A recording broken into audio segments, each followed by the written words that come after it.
咁多位觀眾大家好啊！今日就請咗位朋友上嚟傾下偈，分享一啲佢以前加入社團嘅故事。就係咁，我哋去片。Iris 你好，係發哥你好。喂，發仔得，唔好發哥。知道你之前都有加入過社團啦，咁樣咁你有好多好特別嘅經歷咁樣。叫做行咗一條同人哋唔同嘅路咯，又都幾特別嘅。係咯，咁亦都好多謝你啦，即係願意同我分享呢啲咁啊，所以今日就同你傾下偈咁樣。咁可唔可以同我講下，即係譬如你係幾多歲？咩原因就會入咗呢個社團？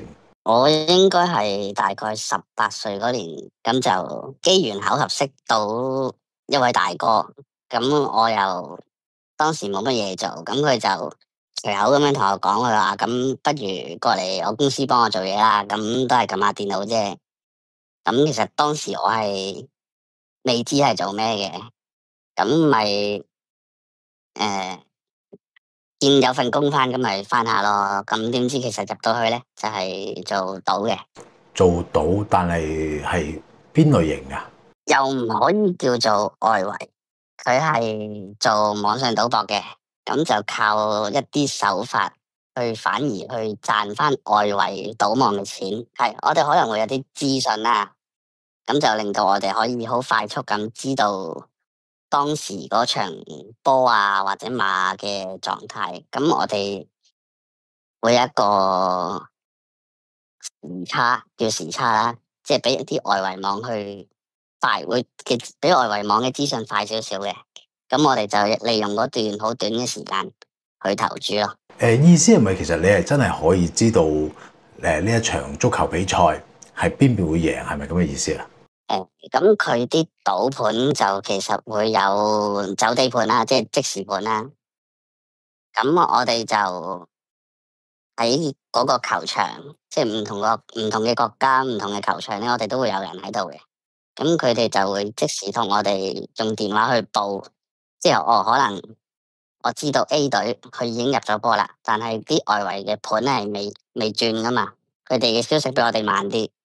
咁我哋就可以利用嗰段好短嘅時間去投注，入咗張飛，咁基本上叫做贏嘅機率提高好多。哦，明白啦，即係其實可能原來當少林足球隊咁樣就已經入咗一球，咁但係你哋已經現場見到啦，但係外圍仲未收到消息嘅，咁呢家咧就即刻去外圍嗰度就買少林足球嗰邊就贏波，係咪咁樣？跟住就贏錢係嘛？係啦，冇錯。咁嗰啲球賽就唔可以係現場直播嘅球賽嚟㗎，係咪啊？現場直播其實冇乜關係嘅，因為現場直播都好，佢都係會 delay，即係你睇到嘅波，其實佢都 delay 咗幾十秒至成分鐘嘅嗰個年代。而家可能係即時啦，係。哦，即係嗰陣時就可能仲係有少少延遲咁樣，就可以做到呢樣嘢。係啦，冇錯，因為我哋嗰個年代都講緊成10幾20年前啦。咁就個時差係都係得嗰1-2秒嘅啫。而家就已經冇咗呢種做法㗎。但係啲外圍係唔會發現嘅呢樣嘢。佢哋其實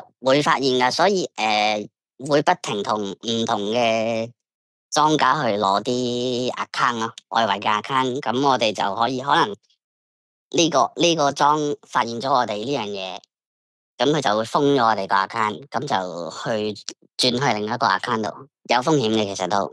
即可能贏咗收唔到錢。哦，即係佢可以知你用呢個方法贏咗波，咁就佢都唔會俾錢你嘅。係啦，又或者會係嗱，我哋通常會開好多個網嘅，咁就可能一號網咧就淨係會投注 A 隊，咁2號網就淨係投注 B 隊，咁佢就難發現啲咯。咁但係會唔會即係有嗰啲即係好似我哋睇戲咁樣，即係當佢知道咗你呢個 account 就係有少少出蠱惑嘅行為，咁你去攞錢嘅時候，佢哋就即刻同你當面對質啦，定係可能甚至即係揾你哋尋仇報仇，會唔會有呢啲情況啊？其實呢樣嘢就未試過，因為我哋對嗰個唔會係大莊咯，會係佢，因為佢負責派 account 咧係下邊嗰啲叫做細啲嘅做啦，即係佢哋都會有抽水嘅。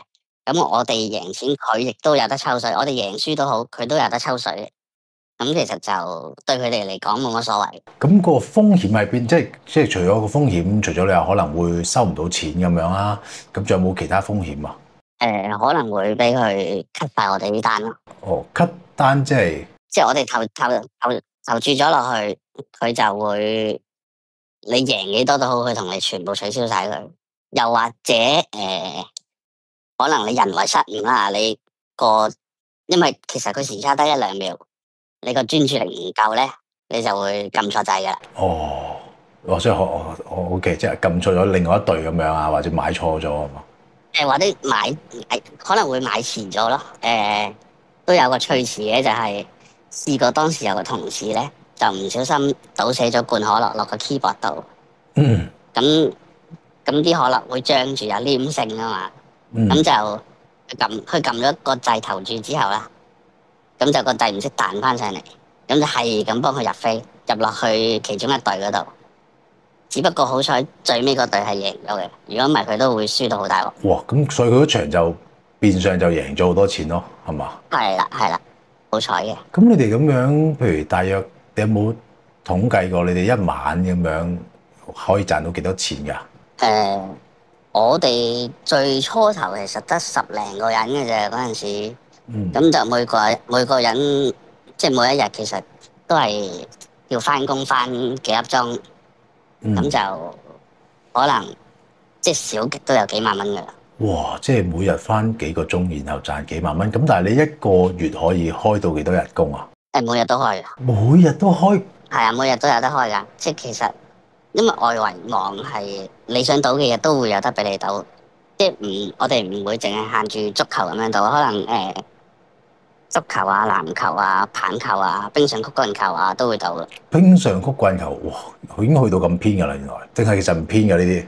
外圍嚟講唔算偏，都多人賭嘅。但係每日都一定係賺嘅，係唔會有蝕錢嗰啲㗎嘛？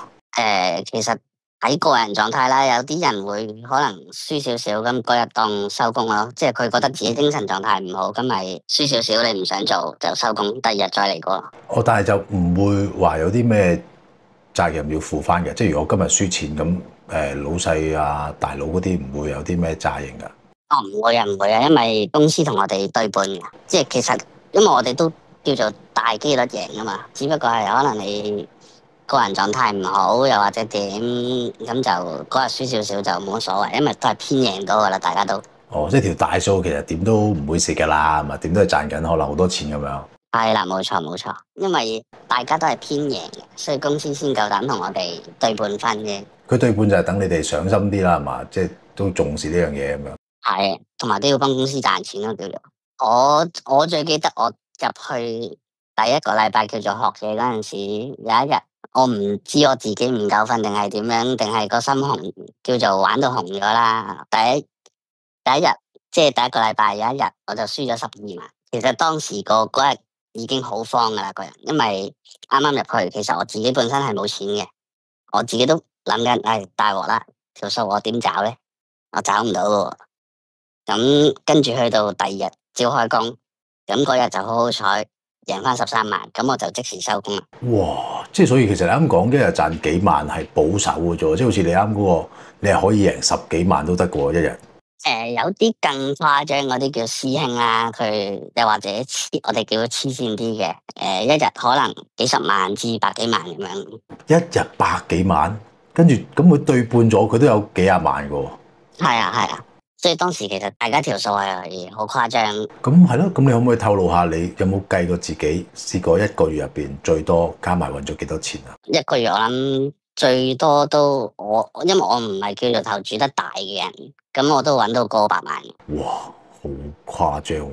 我就可以同你講啦，咁當時社團其實係分兩種人嘅，咁一種叫做負責揾錢，一種咧就負責叫行動組嘅，咁就咁啱我跟着個大佬。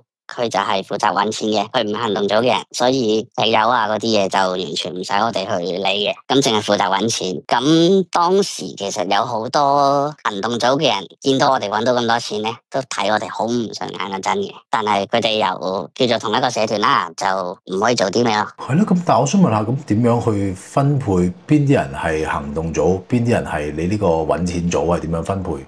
我只不過係咁啱跟着呢個大佬，佢係本身係負責揾錢嘅，唔係做打手，唔係做行動嘅，咁我就入咗呢間公司啦。機緣巧合咯，叫做。哦，所以就唔係你自己好似平時嗰啲公司就要考呢個部門，就純粹就睇呢個大佬，你大佬係行動組，你跟咗佢咧，你就行動組啦。如果你大佬係揾錢組，你跟咗你就係負責揾錢係嘛？係啦，冇錯。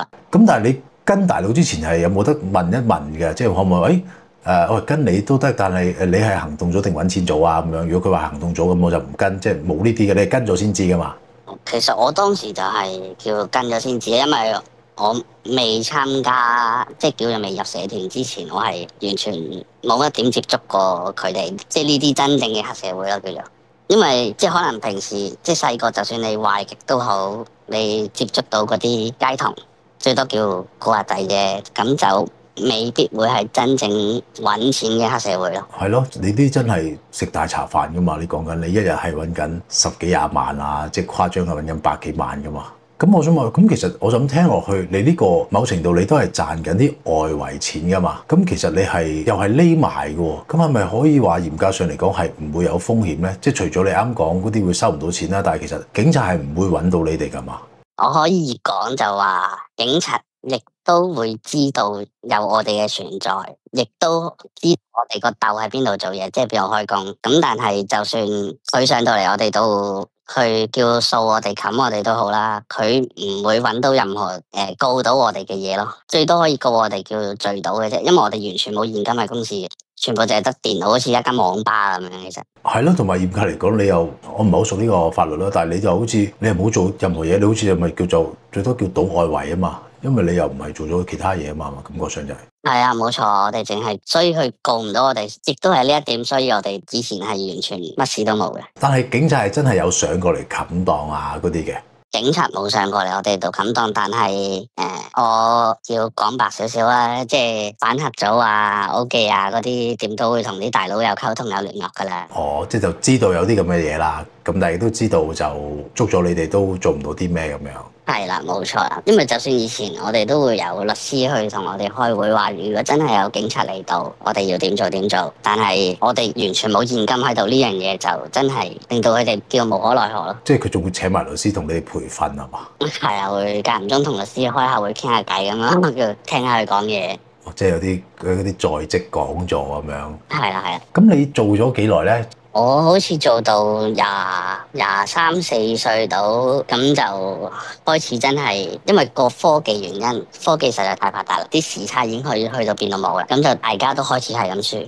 但係變到冇係咁輸係咩意思咧？冇你就唔買噶嘛，唔係咩？即係我哋個優勢會變到冇咗咯，咁我哋都會嘗試落去，即係叫做投注落去，咁但係已經冇晒空間俾我哋再去玩啦，咁。投注落去就輸，投注落去就輸，跟住就開始唔掂啦，就好多人都頂唔順冇做。哦，即係因為已經係你唔能夠比佢哋更加早知道個賽果啦，你係變咗真係賭錢係嘛？係啊，即係其實我就完全唔會建議大家真係去賭錢嘅，因為其實賭呢樣嘢真係好多都係假嘅。有冇蠱惑嘢咧？外圍？外圍蠱惑嘢，我哋就試過公司去一啲比較落後啲嘅國家，咁就。成場波買起咗，即係 A 隊 B 隊都買起咗，咁就我哋再喺啲外圍網度投注落去咯。即係個賽果係點，我哋完全已經掌握晒㗎啦。但係咁當然嗰場我哋贏好多錢，但係嗰場之後咧，咁嗰兩隊球隊都喺嗰個國家俾警察拉晒。太陽定係點樣咧？可能叫做太陽個賽果太陽。咁咪我想問下，咁譬如國家啲就唔透露得啦，應該係嘛？即係比較落後嘅國家。係啦，嗰啲就唔講。咁可唔可以透露下？喂，我如果真係我有一個落後國家，我要買通呢兩隊球隊，大約使幾多錢咧？要好似係用咗唔知20-30萬港紙嘅咋，真係唔多嘅。但係我哋嗰場就贏咗幾百萬。哇！咁啊，成10倍嘅回報喎，呢個係。係啊，只不過我都唔知嗰兩隊球隊其實而家點啦。我諗坐監入埋應該唔會好大鑊啩。嗱，呢個就真係唔清楚，因為你賭外圍，即係就算你唔係賭外圍啦，你一個足球，你淨係當你賭馬會嗰啲足球走地盤都好，淨係可能做啲角球出嚟啊，做啲越位數出嚟啊，已經又可以賭噶啦嘛。即係我淨係可能賭角球，我已經贏好多啦，我唔使你入球入好多。我想問，即係收買嘅時候，淨係買呢一隊球隊入邊嘅球員啦，定係好似少林足球咁樣要買埋球證啊嗰啲，定係唔使㗎啦？因為你兩隊都係你控制，就係買球員就得㗎啦。以我所知就當時淨係買晒嗰兩隊咯，其他球證嗰啲就應該冇嘅。哦，係，因為其實都已經如果兩邊夾好就球證嗰啲冇乜所謂啦，你都係正常踢嘅啫係嘛？係啊，同埋講真係比較落後啲嗰啲國家就我哋開頭以為冇安冠㗎嘛，咁咪廿咯，點知做一次就佢哋叫做唔好彩衰咗，亦都可能叫我哋害咗佢哋。你哋係收買完就走啊，定係你留喺嗰度？我哋直頭唔使喺嗰個國家嘅。咁大壇嘢都唔使過去？係啊，都講得嘅。其實就我哋會可能喺唔同嘅地方就會揾啲喺當地嘅華人留學生，咁就可以負責幫我哋聯絡啊咁樣咯。哦，即係有個中間人去幫你處理，咁個中間人咪出事咯，會唔會啊？以我所知，中間人都冇出事嘅。哇，咁犀利啊！淨係嗰隊球隊嗰兩隊。係啦。即係呢個真係第一次聽喎，即係原來仲有啲咁樣嘅玩法啦。咁你話你由18歲做到23、24歲啦，咁你一個月可能都揾緊百幾萬嘅時候，呢幾年咪揾咗好多錢咯？係揾咗好多錢啊，但係亦都係最後嗰年真係輸到頂唔順啦，叫做差唔多輸翻晒落去俾佢。係因為我哋每一注嘅注額其實都係講緊可能幾萬蚊到10萬蚊咁樣，咁其實你要輸翻晒落去咧就好容易嘅啫。嚇！咁但係你喺呢幾年你係冇，即係譬如我賺咗錢，你冇買下樓啊，買下其他嘢投資嘅？可以咁講啦，細個，當你好細個，你揾到錢嗰陣時咧，個心就會好紅。你亦都唔會識諗，因為你會覺得我每日翻去撳幾個鐘頭電腦，咁我就揾到一嚿錢。咁當時就淨係識慢慢去玩啊，去飲酒啊，要買咩就買咩咁樣。哦，都係嘅，我都有聽過啊。之前澳門賭場，即係以前啲荷官都揾好多錢嘅，即係可能真係一兩個人工咧就可以買到樓。佢哋都係冇買樓咯，佢哋話當時都係咁樣，就冇諗太多，因為揾錢太容易啦。佢覺得唔急住，幾時想買都可以買咁樣。係啊，即係你話如果而家諗翻轉頭，咁梗係會後悔，點解當時唔買樓啊，做下啲投資啊，儲下錢啊咁樣。但係我又覺得你呢樣嘢真係冇得講嘅。你細個無啦啦啲錢會係咁飛埋嚟嗰陣時咧，你就真係唔會去珍惜嗰樣嘢。係，因為你唔會覺得我聽日就揾唔翻呢個錢噶嘛？你覺得我唔怕啦，我反正日日都揾緊呢個筆數啊嘛，唔急嘅啊，係呢個心態。係啊，我輸到頂唔順，唔做嗰一下嗰晚，我就記得我飲咗好多酒，但我真係我都差啲跳咗樓噶啦。即係我點解會有呢個諗法呢？就係我唔知我自己點樣去面對翻叫做一份正正常常嘅工。即係我本身自己又冇乜學歷，即係又冇乜工作經驗，咁我揾到打份工都係揾萬零2萬蚊一個月。我自己唔知點樣去改變個生活咯，唔知點樣去面對以後嘅生活咯。即係驚適應唔到啊嘛。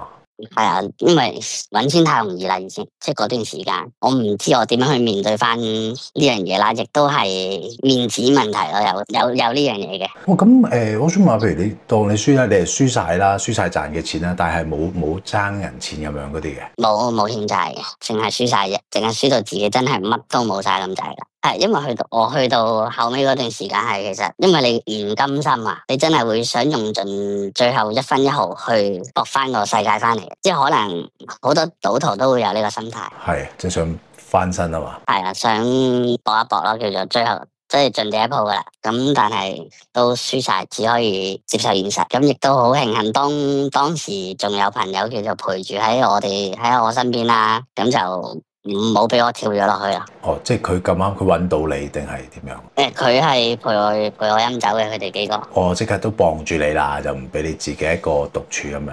係啦。咁你話你入咗社團噶嘛？咁但係當嗰刻你就決定想唔做啦，咁樣就都係即刻可以唔做嘅。因為其實當時係好多人都已經係咁輸，咁亦都好叫大佬好清楚個現實啦，咁就呢樣嘢就開始冇得玩噶啦。咁可能仲有好少部分，可能仲有幾個人去贏到錢嘅，但係都贏得好辛苦。咁就大家都知道冇得做，咁我當時話唔做，咁我大佬都冇講咩，就由我唔做。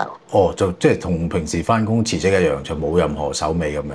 係啦，因為都冇得逆轉啊嘛，個環境已經。哦，咁但係個大佬又唔會諗下我仲有啲咩可以賺錢，就冇呢樣嘢嘅，即係佢冇咁呢個唔得，我哋可能做其他咁樣就冇呢啲。以我所知，去到即係我離開咗之後啦，再後期啲都仲有其他嘢可以做下嘅。咁就，但係我已經離開咗，咁我亦都我唔太想踩翻隻腳入去係真嘅。但係你好犀利喎，即係你係可以瞬間就即刻清醒，咁就面對現實喎，即係唔係個個得噶嘛？即係有啲人就喂，學你話齋，你係未必適應到呢個新嘅生活噶嘛，因為你以前就係一晚賺咁多錢，你而家打份工一個月嘅人工就等於你可能平時一晚賺嘅錢。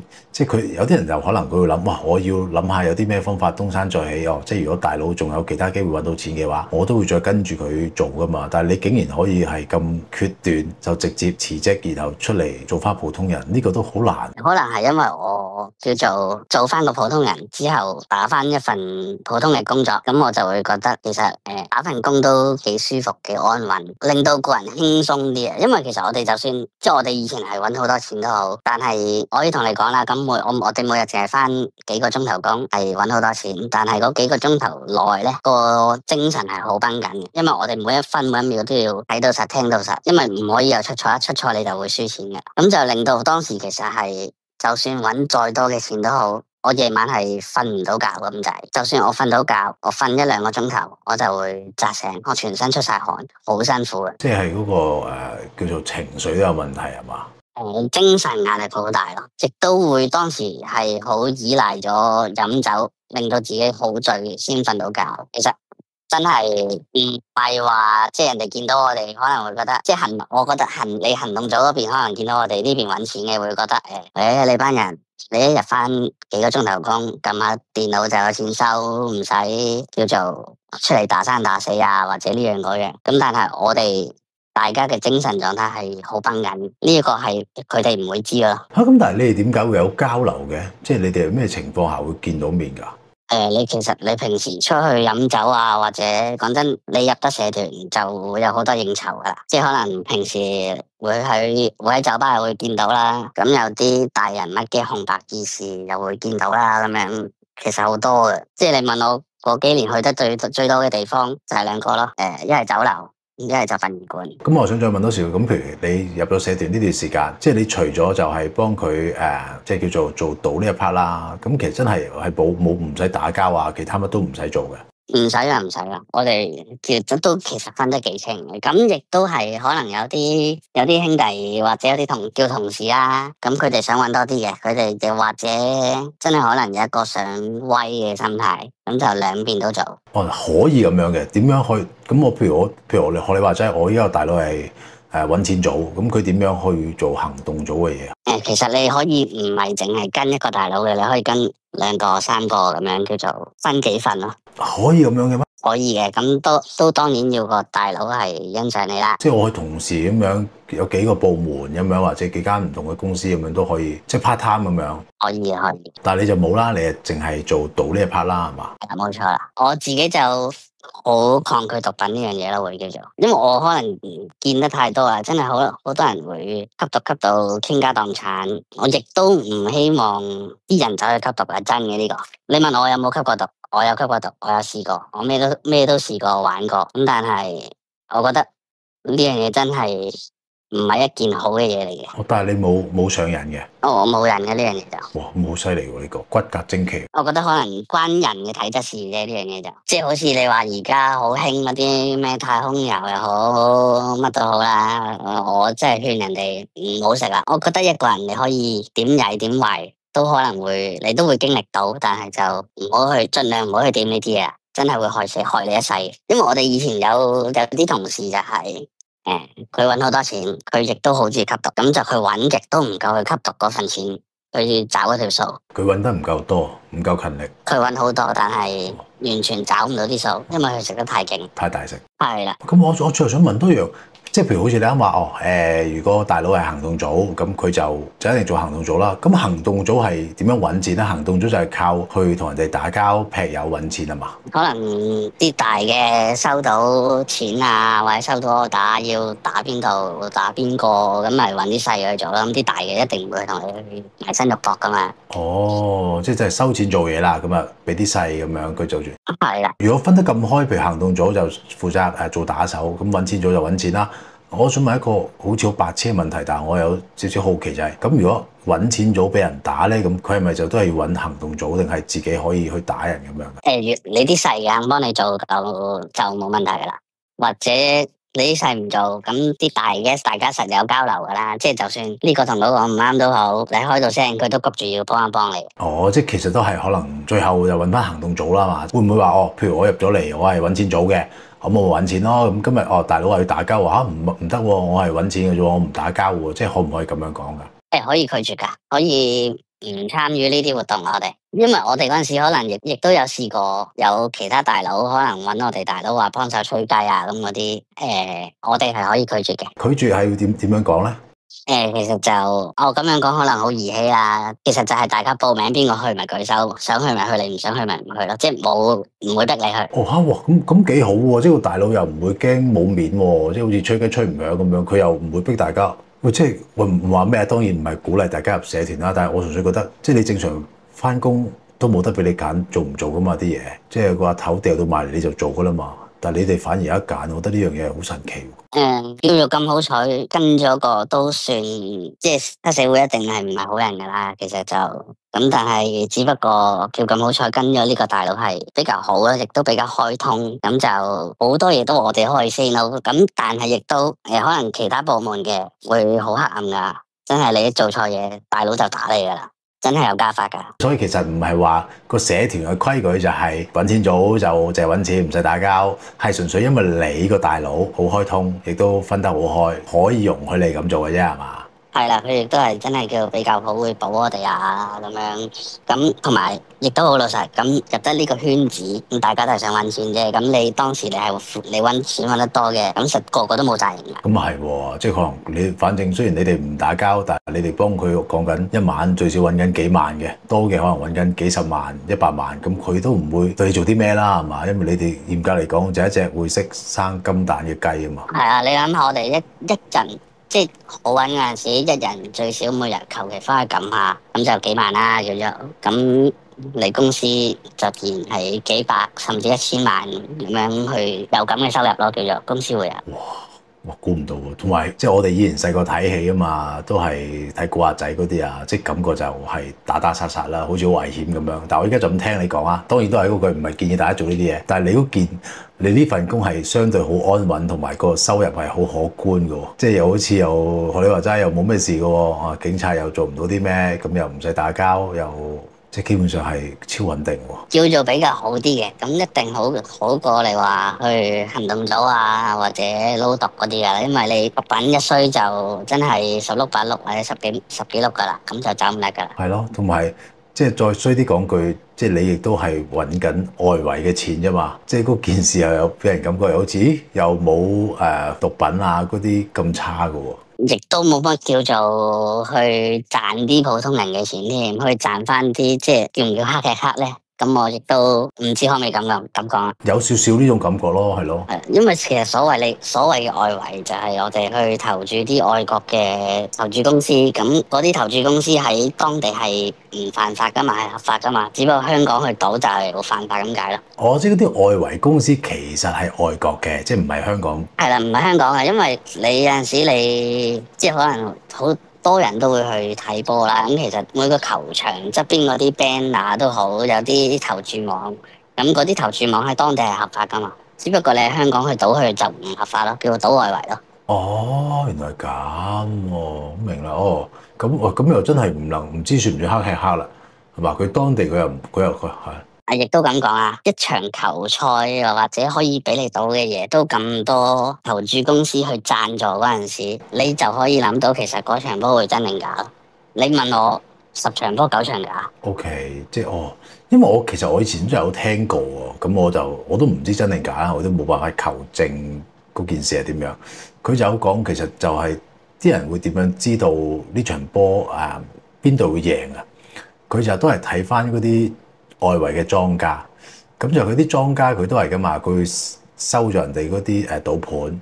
咁我當今日當曼聯對呢個阿仙奴咁樣啦，咁佢就我睇翻嗰個外圍嗰個大莊咧，如果佢全部人哋買阿仙奴贏嗰啲盤咧，佢掉晒出嚟就俾下邊啲下線啊，就睇佢食唔食嘅話咧，咁佢就會知道咧阿仙奴係會贏啦，因為佢就全部阿仙奴贏嗰啲盤佢都唔要，佢就要曼聯贏嘅盤，咁佢就會知道哦，就係咁樣咯。但係呢個我就聽有人講過啦，但係我都唔知真定假咁樣咯。你問我真定假，我都求證唔到，但係即係以我叫做都賭咗幾年啦，其實我係覺得每一場波都係可以買得起嘅，只不過金額大細嘅啫。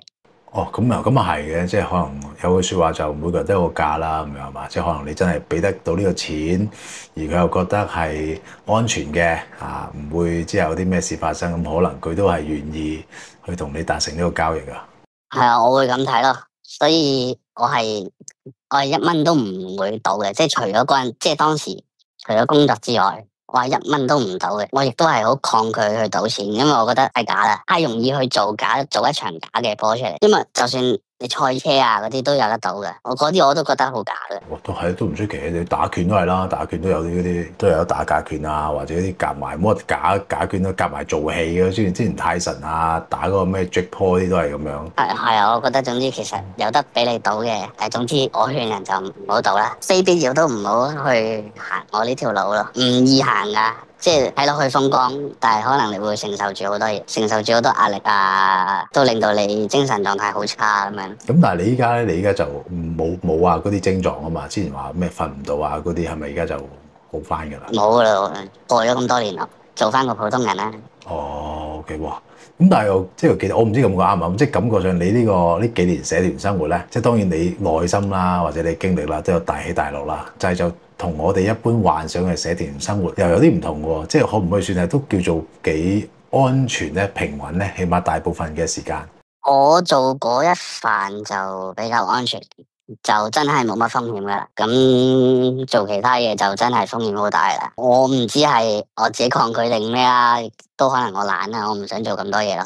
我淨係做一範就一範。幾好啊！即係我感覺我就咁聽落，你呢個就係社團入邊嘅一個筍工，我覺得就係。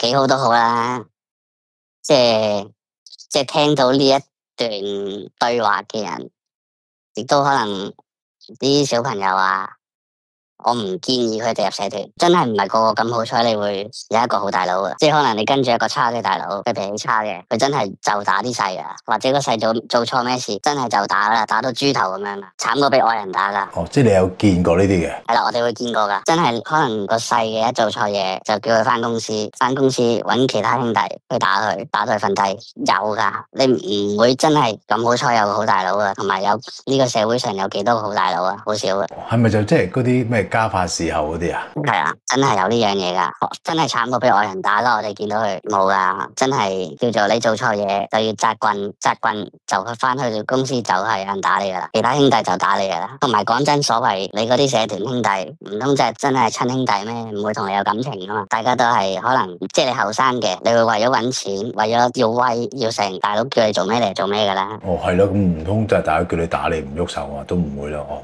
係啊，你唔真係你唔喐手，可能你就係俾人打嗰個。哦，係咯，下個就到你咯，下個家法就係你。係啊，所以真係唔好啊！即係我覺得我淨係想補充就係正正經經去搵錢，可能你會覺得個人生好辛苦好悶，你會好羨慕人哋突然間搵到好多錢啊咁樣，但係你要睇下你自己有冇呢個咁嘅運先，同埋唔係好行嗰條路。好好，喂，多謝晒你 Iris。Thank you，好多謝你嘅分享。唔好咁講。喂，唔係好好啊，即係好難得你肯即係願意將你過往嘅啲經歷講俾大家聽啊，咁樣，即係呢啲係好難得，亦都真係多謝你。我自己好想，即係有啲嘢我好想講出嚟，但係我唔知點樣表達啦。我真係好唔想啲人走去入咗黑社會，走去吸毒，呢兩樣嘢係好差嘅。其實唔好賭錢，唔好吸毒，真嘅。黃賭毒嚟講，我覺得即係你賭係會令到你家破人亡啦，係嘛？而毒咧係會摧毀你嘅人生。咁黃就冇乜嘅，黃啊真係正嘅。咁所以就係咯，賭同毒都唔好掂。黃黃就睇下你過唔過到自己個關咯。即係我可以同你分享啲就係，我都有人撩過我做啲黃色事業嘅。咁可能我自己就唔想去靠啲女人，即係我唔想去賺啲女人嘅皮肉錢咯。咁跟住我就冇做到呢樣嘢。如果唔係，可能我都開咗一樓一啊咁嗰啲嘅。我唔係我黃好多程度，我自己黃可能你睇下 AV 啊咁樣都 OK 嘅，即係唔使去到咁激進嗰啲。哦，咁嗰啲就梗係冇問題啦。但係吸毒同賭我都唔建議，即係冇乜事做翻個普通人啦。你嘅生活會安穩好多嘅。都係大起大落啊，好難唔係個接受到啊。同埋唔好浪費咗人生叫做可能最青春嗰10年8年啦。睇點睇咯？我覺得譬如好似你呢個經歷咁樣，都可能令你睇通咗好多嘢咯，係嘛？即係有時你冇一啲經歷你又未必會睇透咁多嘢。即係可能你就好容易有時成日都會有個幻想就係我想點樣揾到多錢啊，飛黃騰達啊咁樣。即係我覺得某程度即係你呢個經歷當然大起大落啦，係嘛？咁但係喂你又最終可以企翻起身喎，又面對到啊，同埋你依家亦都會諗翻，你又有個好正確嘅價值觀，我覺得呢個都好難得喎，講真。即係你話當時同對於啲平輩啊，即係同齡嘅人啦，即係可能以前一啲同學會出嚟，即係叫比較熟嘅聚下會，咁就佢知道我叫做撈緊偏，咁就可能佢哋會好羨慕我揾到一嚿咁嘅錢，但係我就一個比較報喜不報憂嘅人，即係自己可能好辛苦啊，嗰段時間係唔會出聲，冇人知，你睇我好，我睇你好咁樣咯，即係可能。你會好想突然間有個咁嘅機會揾到好大嚿錢，我亦都好想有個好平穩安穩嘅生活咯。係咯，即係佢哋淨係睇到你開心啊好嘅一面，但係佢唔知道原來你背後可能承受住好大嘅精神壓力啊，跟住又瞓唔到啊，有好多嘢咁樣。同埋，喂，再加上你係真係叫做學你話齋，你係遇到一個好好嘅大佬啊嘛。即係如果你個大佬係唔係咁好嘅，喂，可能你嘅情況係可以再差啲噶嘛。我只可以同你講係好差好差。即係你話我有啲好嘅大佬係你出去打交呢樣嗰樣成衰咗，有啲大佬會保你，有啲大佬真係唔保你噶，由得你衰噶。你衰咗咪衰咗咯，我大把靚，我揾第二個去做其他嘢啫嘛。哇！即係就放生你，完全唔理。係啊，有啲即係我見過。有啲大佬就條僆出咗事，甚至打差佬都好，個大佬會走去差館同啲差佬傾偈，咁咪冇事補翻個細嘅出嚟。咁有啲就真係理得你死噶啦，有得你衰就衰，你衰咩都好，佢都唔理你噶啦。你話什麼安家費嗰啲，未必會有噶。哇！咁佢呢啲做到咁樣，咁佢下邊啲僆仔知道，咁仲會同佢搏命嘅咩？定係？其實點都有啲嘅，你始終真係。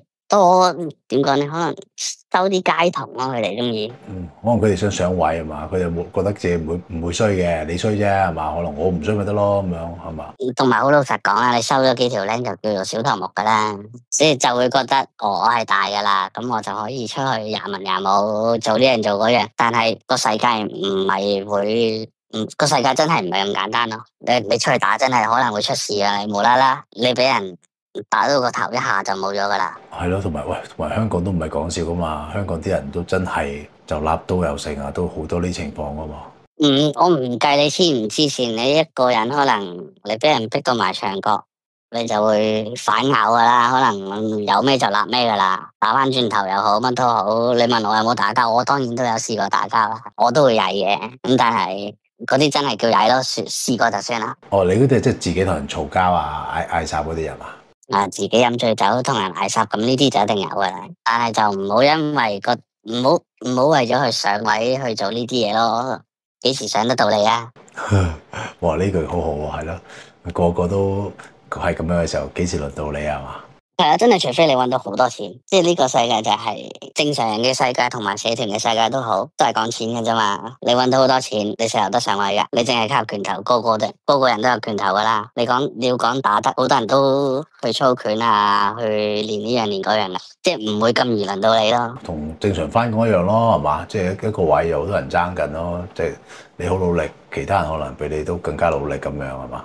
不過唔同嘅就係返工，佢就算你唔得。佢都係講緊，你咪轉份工又好咩都好咯。但係你社團就講緊係你犯法噶嘛，即係你真係有可能係要坐監啊，甚至有啲更加嚴重嘅後果咁樣。係啊，即係我抗拒人去吸毒個原因就係因為好多人會因為食毒品食下食下食到冇錢啦，跟住就會俾人嗌佢你幫我帶嘢啊，幫我派貨啊，撈呢樣撈嗰樣，跟住你一衰就真係講真5年以上起步噶啦，最少都冇得走嘅呢樣，所以我唔建議吸毒，呢樣係我好在意嘅。都係呢啲你控制唔到啊！你一上咗癮咧，就真係你係心理同生理都係令你想去繼續食毒品噶嘛。即係你賭呢啲，你都係心理上噶嘛。我曾經都試過食可樂啦，即係叫 cocaine。咁我哋咧就當時會喺一啲叫做相熟嘅酒吧裏面食噶啦，咁就嗰間酒吧會幫我哋落埋閘俾我哋食嘅。咁當然有酒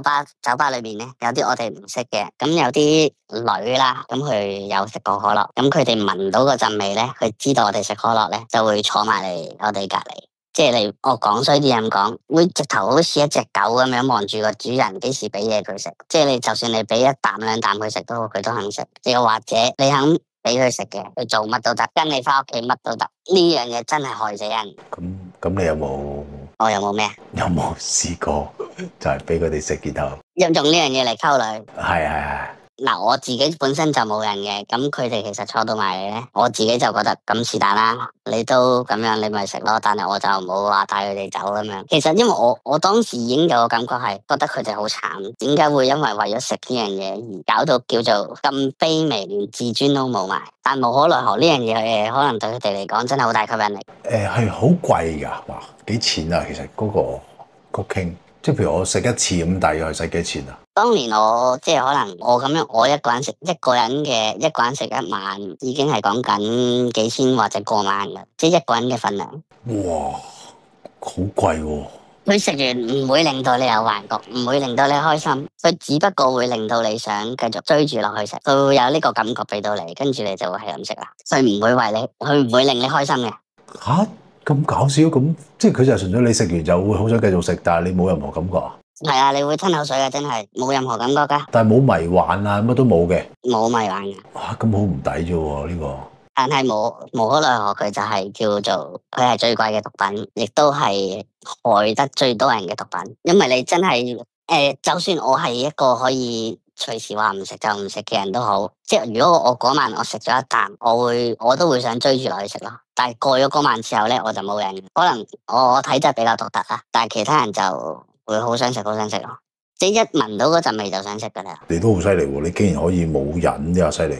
呢樣就真係可能體質問題啦，我自己就唔知啦。我品我就上唔到人。即係你身邊應該都得你一個係咁嘅啫，你見到嘛？應該冇第二個好似你咁樣係完全冇癮嘅。